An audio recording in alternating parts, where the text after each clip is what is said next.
A former Senate President David Mark, a former Jigawa State Governor Sule Lamido, and several other prominent figures of the People's Democratic Party held a closed-door meeting in Abuja this afternoon.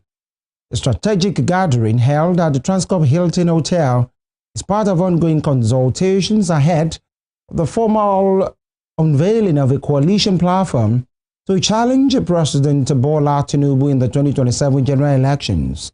In addition to Atiku, other PDP stalwarts present at the meeting include a former PDP national chairman, Prince Uche Secondus, ex-governors Aminu Tambuwal, Sokoto, Leah Lemoke, Cross River, Bangida Aliyu Niger, and Samego of Ebonyi.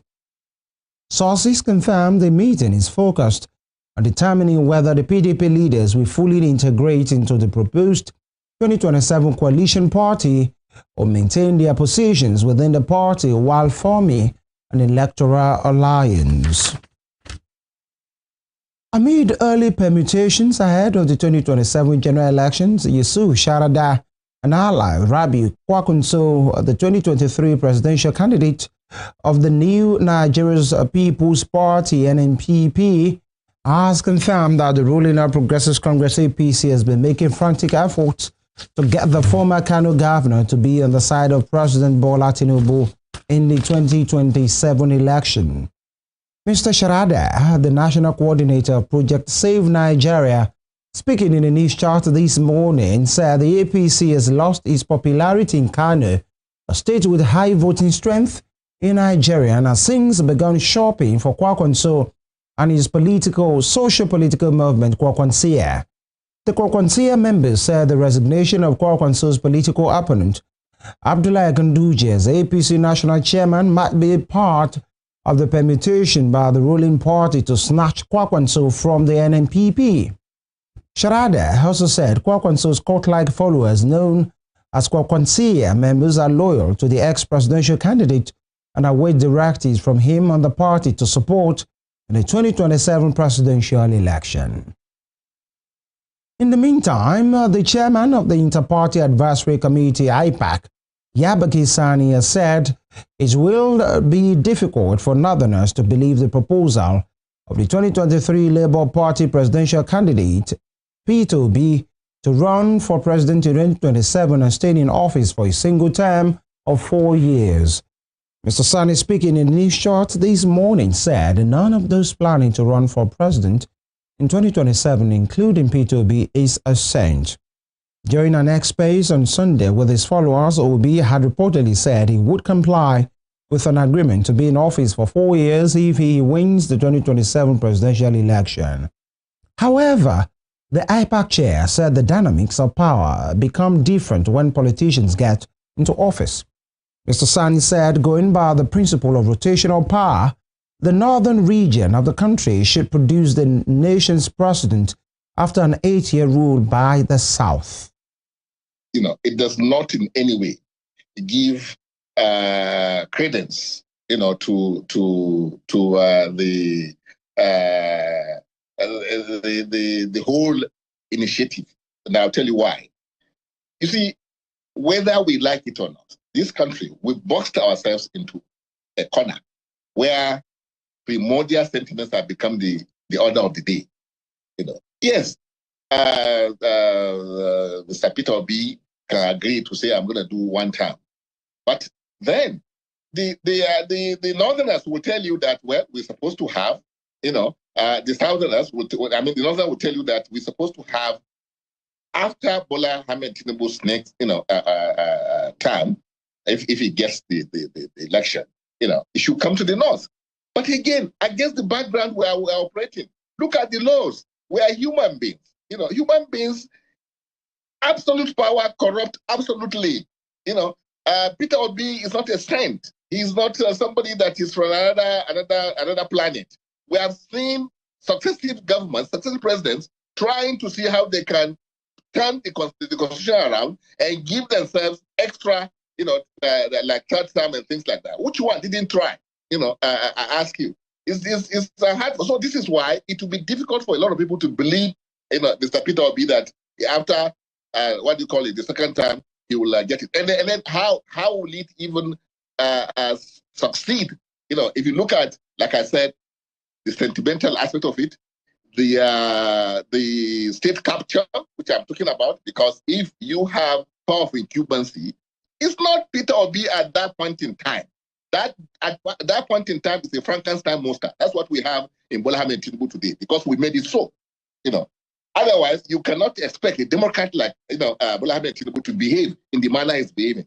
So this is why we are saying that it is the laws. Okay. It's not the individual. Forget about the individual. Once you become a president or something like that, that's a different ball game. It's a different human being you are looking at. He doesn't behave normal. In that circumstance, especially when it comes to power. So yes, they can sell the idea of Peter Obi doing one term and what have you, but how many people will really believe in?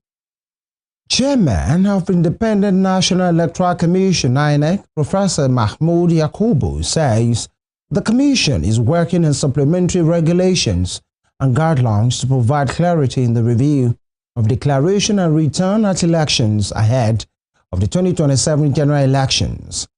Professor Yakubu made a disclosure at a regular consultative meeting of Resident Electoral Commissioners, RECs, on Tuesday in Abuja. He said the Commission was doing this in pursuant to the Commission's power to issue regulations, guidelines, and manuals to give effect to the provisions of the Electoral Act. He said as the by-elections, the off-cycle governorship elections, and ultimately the 2027 general election approaches, the Commission is concerned with the various interpretations given to the provision of Section 65 of the Electoral Act 2022 on the review of election results. The INEC board stated that the Commission was working on a supplement to regulations and guidelines for the conduct of elections 2022 to provide clarity on the review of declaration and return at elections. Meanwhile, in Rivers State, the president of the Joy Youth Council Worldwide, Theophilus Alaye, has rejected any single-term deal as a condition for the return of the suspended state governor, Sim Fubara.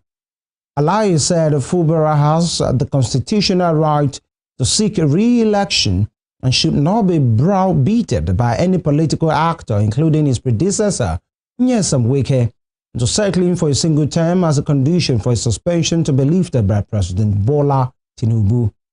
Alaye said that any information about a single-term deal for the embattled governor's return remains speculation, but said his group would back the governor for re-election. President Tinubu imposed a state of emergency in Rivers State in March and suspended Fubara, his deputy Ngozi Odu, and members of the State Assembly over the political crisis in the state. Late June, the warring political actors, including Wike and Fubara, were spotted with the president and announced that they had agreed to work together.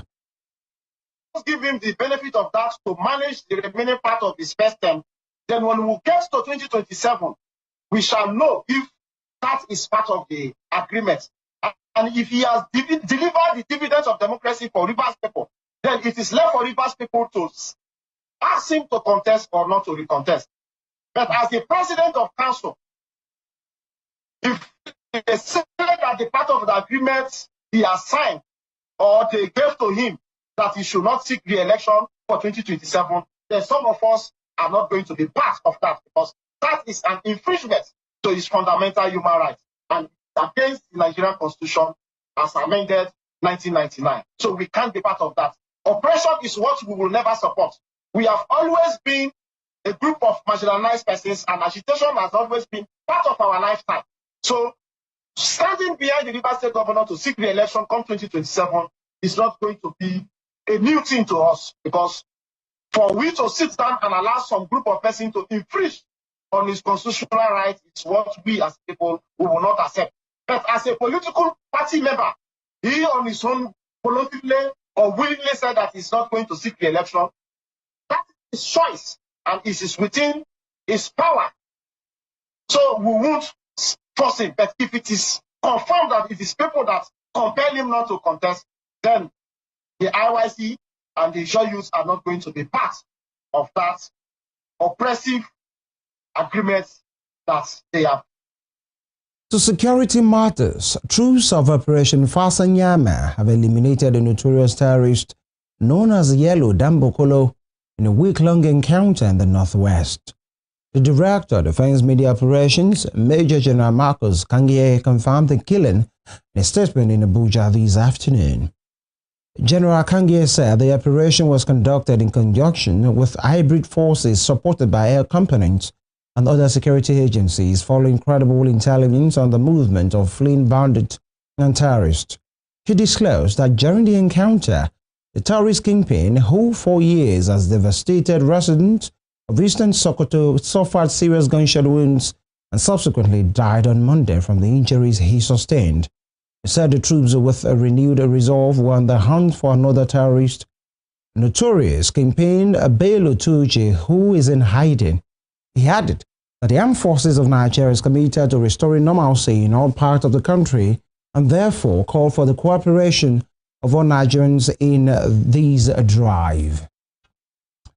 Troops of the Operation Hadinkai have killed 10 Boko Haram ISWAP insurgents in southern Lake Chad region of Borno State, close to the Nigerian-Cameroon border.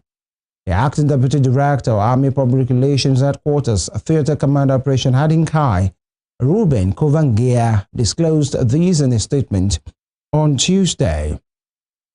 According to Kovangia, the troops also recovered the large cache of arms and ammunition after the operation. The statement disclosed that the operation was conducted between Ran and Gamburu Ngala of Borno State near the Cameroon border. He revealed that following intense firefight, the determined and well-equipped troops eliminated 10 terrorists who, according to intelligence, have been disrupting peace in the general area. Moving on, students of the Polytechnic Ibadan this morning staged a protest at the Oyo State Government Secretariat over the renaming of the institution after a former governor of the state, Omololu Loyo. The displeased students carried placards with different descriptions asking the state governor, Seyi Makinde, to rescind his decision and restore the Polytechnic to its original name. The students urged the governor to protect the integrity of the school's name, which has lasted decades. Last Thursday, Governor Makinde renamed the Polytechnic Ibadan after Omololu Loyo during the latter's funeral service held at the Obafemi Awolowo Stadium, Liberty Road, Ibadan. Dr. Victor Olunloyo, who died on April 6, 2025, was the pioneer principal at the Polytechnic, while he also served as governor of Oyo State between October 1 and December 31, 1983. In Lagos State, the state government has commenced the enforcement of the ban on single-use plastics after it issued a 6-month notice to all stakeholders. The Commissioner for Environment and Water Resources, Tokunbo Wahab, announced this during a news conference at Alausa, Ikeja, stating that any company that failed to adhere to the ban would be prosecuted and sealed off. Mr. Wahab said the state government will not succumb to any pressure or blackmail to consider another shift in date. The commissioner emphasized that the ban was expected to move the state towards a realization of reduction of the quantum of waste generated in the state and at different landfill sites. He further noted that the state government has not banned the production of all the categories of plastics, adding that the producers and distributors of the banned items in the state have the option of selling them outside the state. In another development, the Minister of the Federal Capital Territory, Nyesom Wike, has again denied widespread allegations that he allocated lands to any of his children, insisting that the ongoing reports are another failed attempt at blackmail. In a statement issued today by spokesperson Larry Olayinka, the minister dismissed the allegations as baseless and mischievous. It will be recalled that Wike had earlier denied reports that he had allocated 2,082 hectares of land in Maitama and Asokoro to his son through a farming company, Joak Farms and Estate Limited.